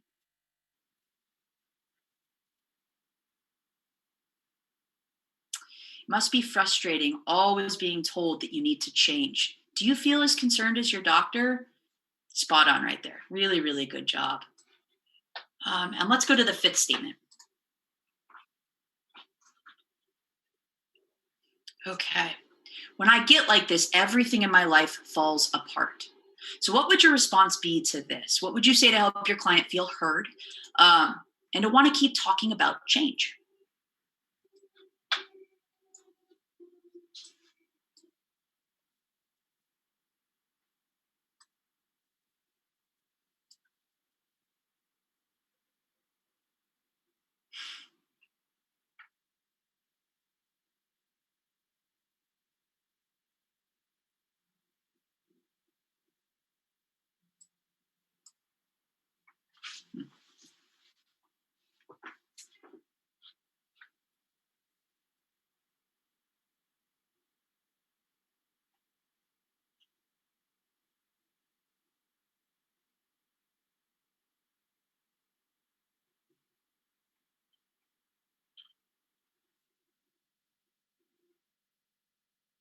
In about 15 seconds.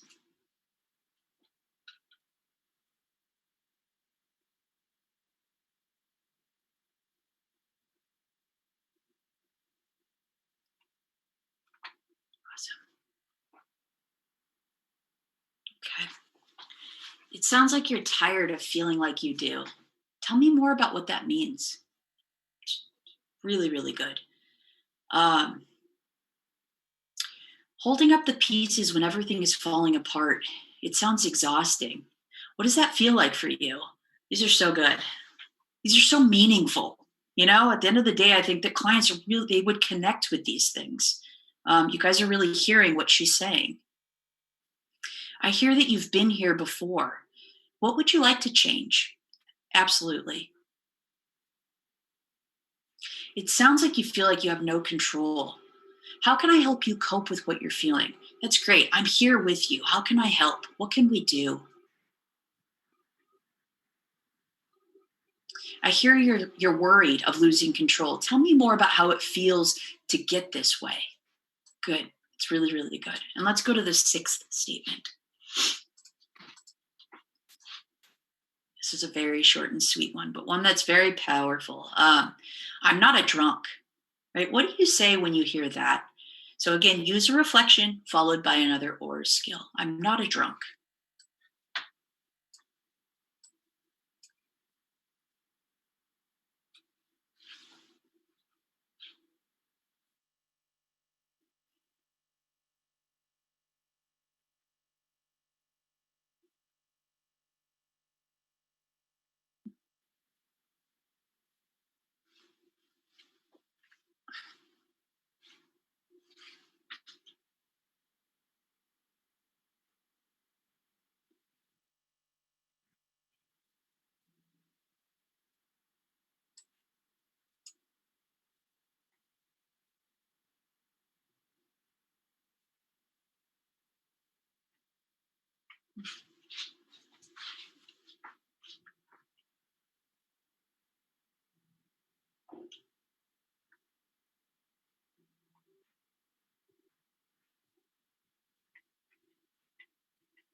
And again, about another 10 seconds.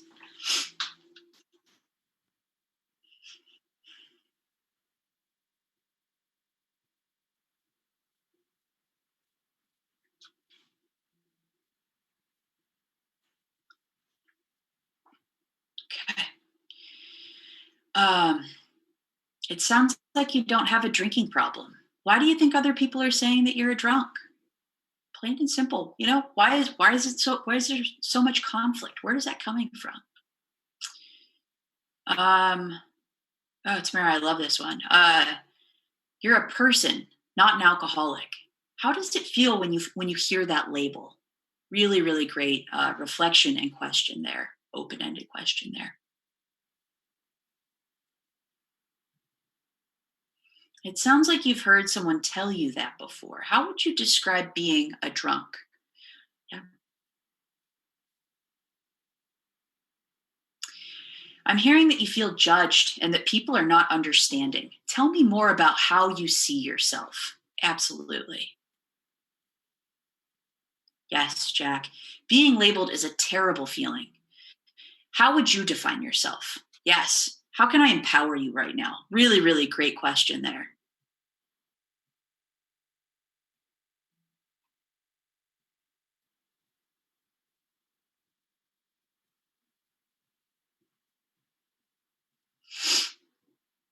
It's frustrating to feel labeled.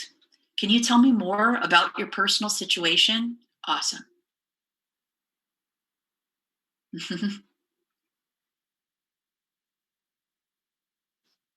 can do one more. A lot of these are really good. Some are very similar. So you guys are like right on the money. I'm sure it's hard when people put labels on you. How would you describe yourself? Great reflection, great question. And let's go to the next statement, the seventh statement.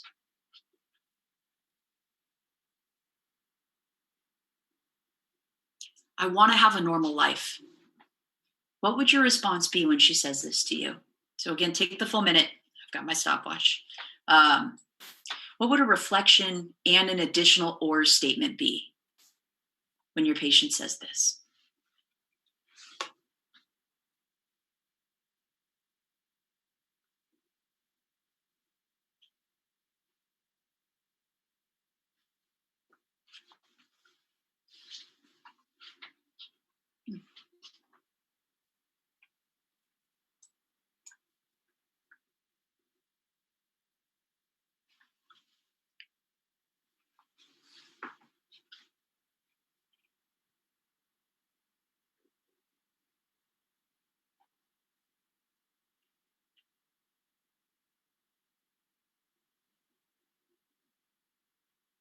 And about 15 seconds.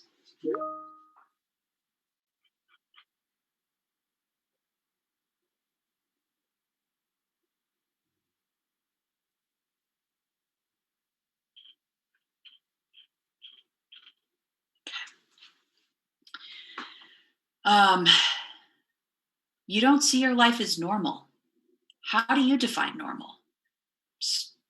Absolutely, right? What does that mean to you? How do you define it? Because it doesn't feel like that's what you feel right now. It sounds like you're unhappy with your life right now. Good job. What does normal look like for you, to you? Sorry if I mess up on some of the things I'm reading back to you guys. I hear you. It can be overwhelming, feeling like you have to change your entire life. Great, great reflection. What would a normal life look to you? Awesome. Yes, it sounds like you're tired of this drama. What would a normal life look like to you? Really great open-ended questions. You guys have a lot of similar ones, and it's because, honestly, you're right on the mark with this client of ours here.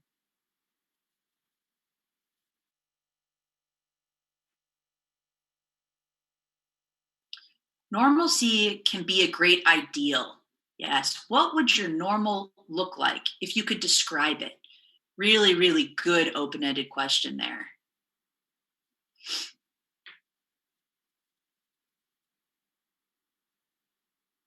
Mhm. I see that you're longing for a normal life. What's a normal life mean for you? Really good.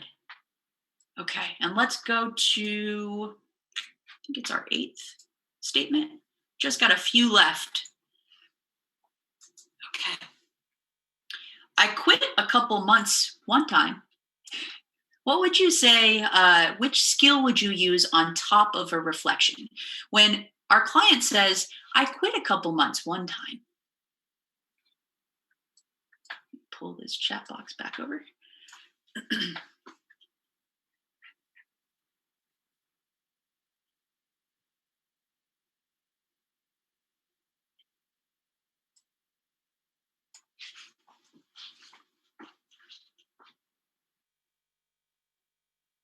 Mhm.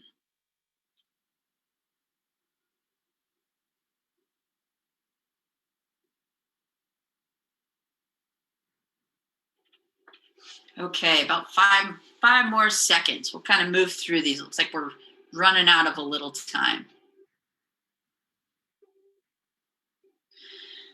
Okay, so you have a goal in mind. What does a normal life look for you? How would you get there? Great, great question.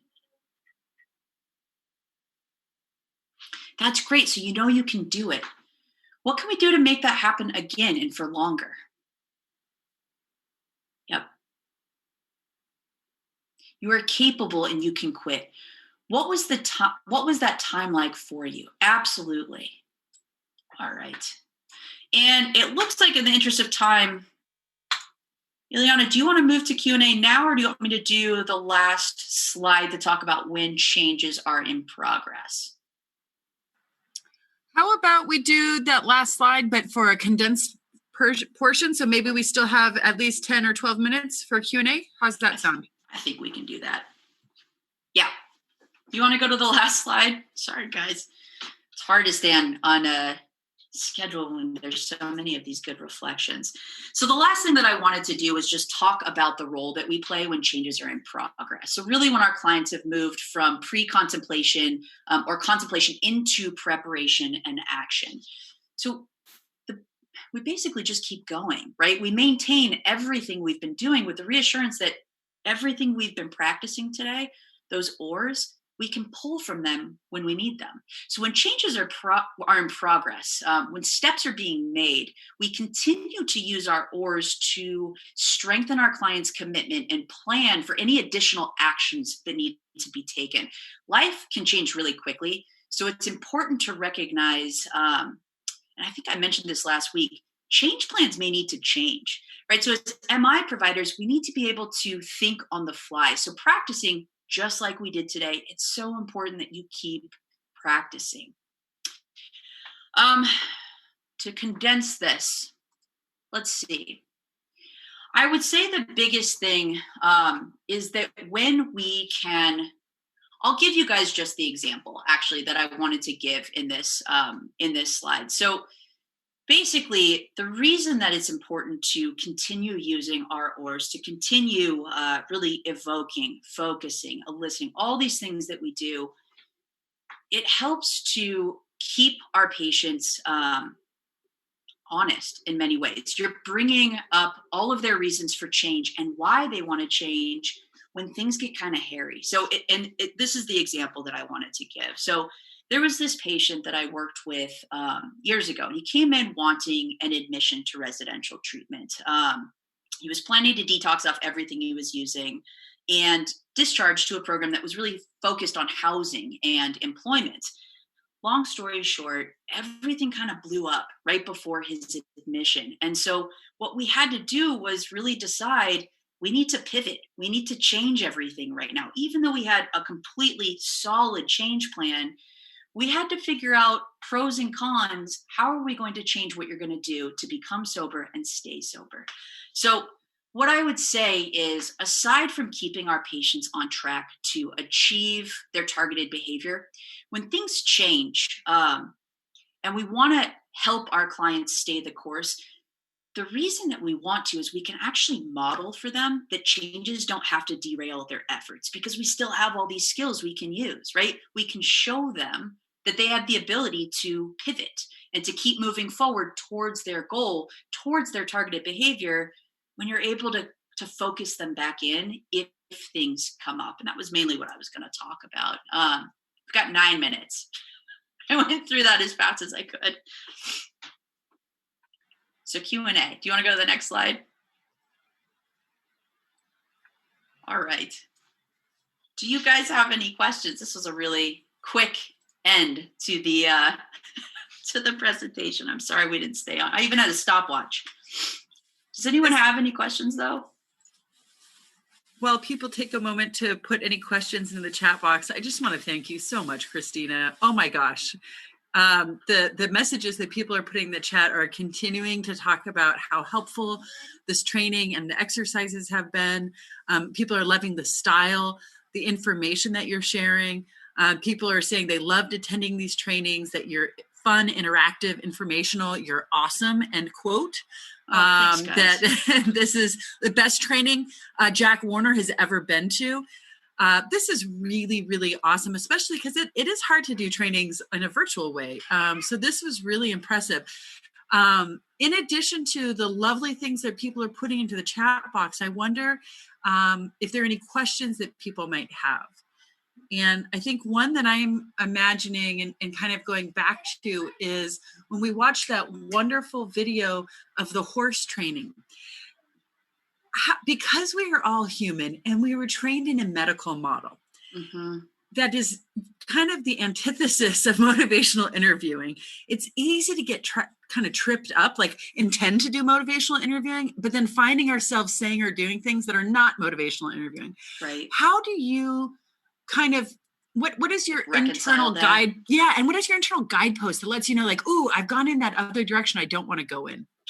I think the easiest, you're going to make mistakes. It's knowing that, and it's being okay with it so that you can adjust and call yourself on it. If you have noticed that you've said something that you feel like was judgmental, say, hold on, that did not come out the way that I wanted it to come out.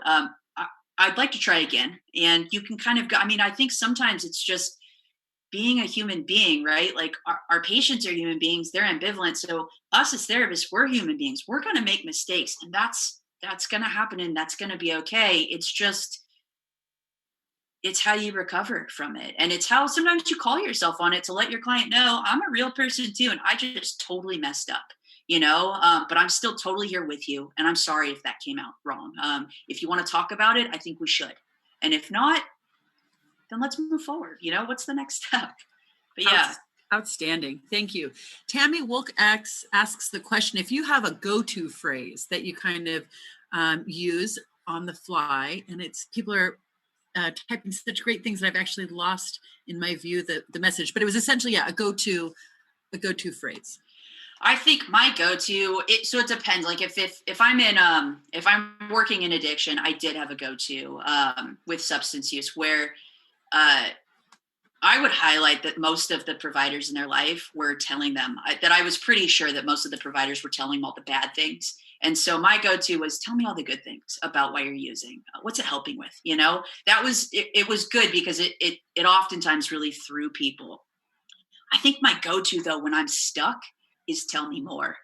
Tell me more about that. What else? It's those really short little phrases that still open things up, but don't let the client know, I don't really know what to say next, but I know that I want to hear more. So tell me more. But that would probably be my go-to phrase. Outstanding. And that's resonating with Joey, and Gulo is also saying that they like that go-to phrase as well.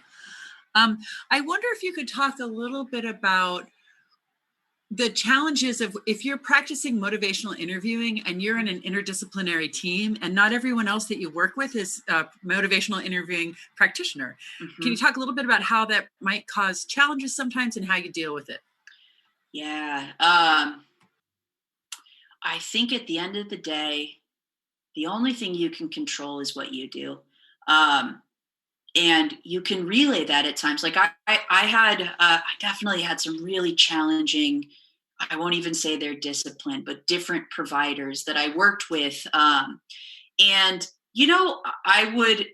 I would say never talk badly about your colleagues, even if you don't agree with them. But if your client comes in needing to say, so-and-so is like, this is how they speak to me, or this is how, listen to them. Validate the fact that it doesn't feel good to be spoken to like that, right? You're not necessarily saying anything bad about your colleague, but you're also letting your client know you can come and talk to me if one of us is not doing the best job.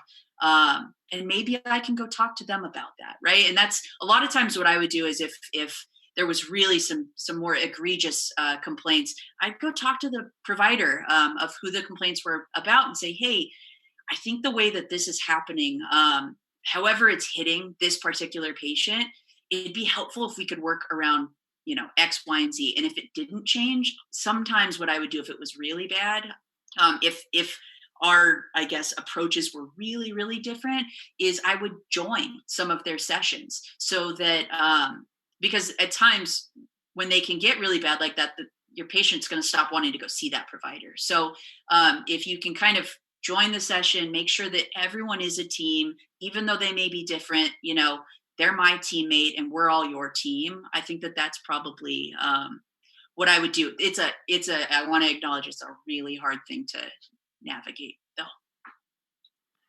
How long Excellent did it actually response. take you to master?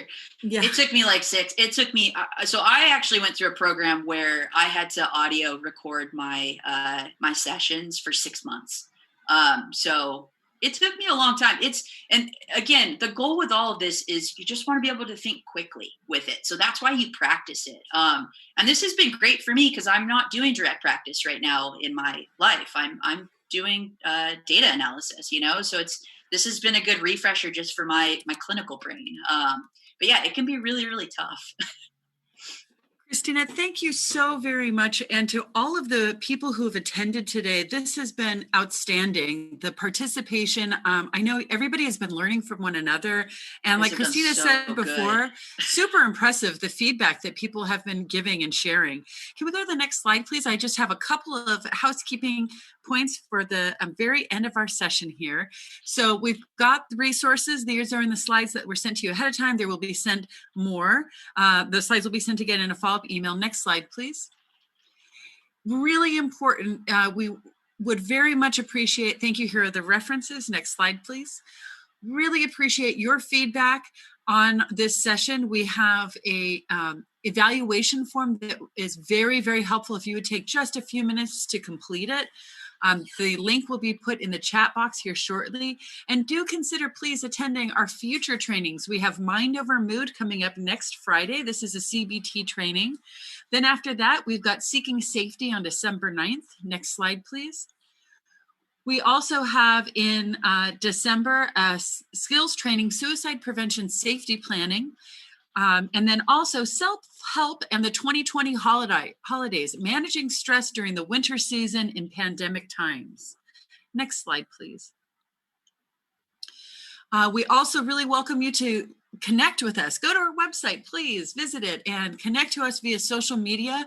We are thrilled to be in contact with you and to hear from you especially. We do have a needs assessment that we are doing with the field. If you take a few minutes to complete that, you can enter to win a $50 Amazon gift card. And most importantly, you can help to shape the planning of all of our resources and learning offerings that we'll be doing with the field in this next year. Next slide, please.